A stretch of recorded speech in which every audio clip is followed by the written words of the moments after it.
I am mid-trade right now. So I'm on the Robinhood account that I started with $1,000, and live trading is something that really racks my nerves, but I'm a little bit more comfortable doing it on a small account like this. So I'd love to show you my position, even though we're pretty crashed right here, and go through it and kind of go back and forth between TradingView and Robinhood and kind of just see how that's doing. So right here, guys, I entered here and, I am down on the position even though we are up. So the strike price here was $790. Right, go here. We got a $790 strike price. So $790 expires this Friday. Bought it at $14.55. The current value is $12.08. Right, and so flop back over here. What I was looking for, guys, is just a momentum play on Tesla. So what I did see was, and at one point, guys, it looks like I think I was up like $400 or $500 up here. I kept holding. It lost a lot of value really fast, but it's all good. I'm going to continue holding unless we break this line here. So the reason why I put this line in was because this would have constituted a lower low from where it started consolidating before this last blast. Right. So when we look for an uptrend, we like to look for consolidation followed by rips. So this is a rip. Let's just kind of focus here. So we got our first rip happening here, followed by some consolidation right here. And then we had another rip happening here, followed by consolidation here. And then we had another rip followed by, I'm not sure yet if this is consolidation or potential head and shoulders reversal. But either way, guys, I did get into my position midway through this rip here. And, I'm still holding. We're not doing too well on this one. And we'll probably cut it around $400 loss. I know that's quite a bit big percentage here, but it is a smaller account. I'm comfortable risking that money. I have no problem here. Everyone has losses. So I guess we'll kind of just monitor this, go with it together. And also I wanted to just show you guys that, hey, I have losses. Like, I'm not perfect. Actually, I'm very sorry about that. I'm going to move I bought it during this rip. That's my bad. So it was one of the highest times of the day. But hey, if you look at the big picture here, we're not going to sell just because it consolidated a bit. We're going to wait until that trend breaks. And you got to be comfortable with whatever money's at stake being lost if we end up, having the reversal. If you believe that it's worth it in the long run to see this thing recover.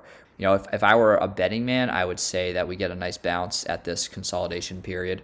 But I'm not a betting man. I am a logical man. So let's wait and see what happens if the price breaks. And it's really important, guys, in this situation to never go by any one single candle. Buy right here, and you see this red candle ripping down.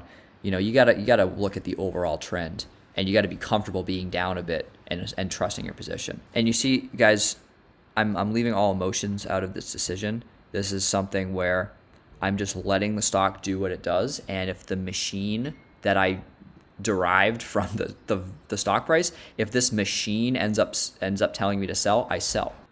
So guys, in a minute, if we do end up recovering to the buy-in price, you're going to see, here's what you're going to see. You're going to see potentially us reaching the price that we bought at, but still being down on the position, right? We'd probably be down about $50 to $70 if we recovered to the position that we bought at. Obviously, like I said, we're not making any decision on one candle, and that's what we have right now as evidence. It's just this one candle. It very well could continue ripping, and we're not making that decision yet. Definitely feel free to send me messages if you have questions on this trade. Although, hey, you see this? You see how the option position is the stock position is recovering fairly well. However, the option position isn't really moving as much. That's time decay and volatility decay.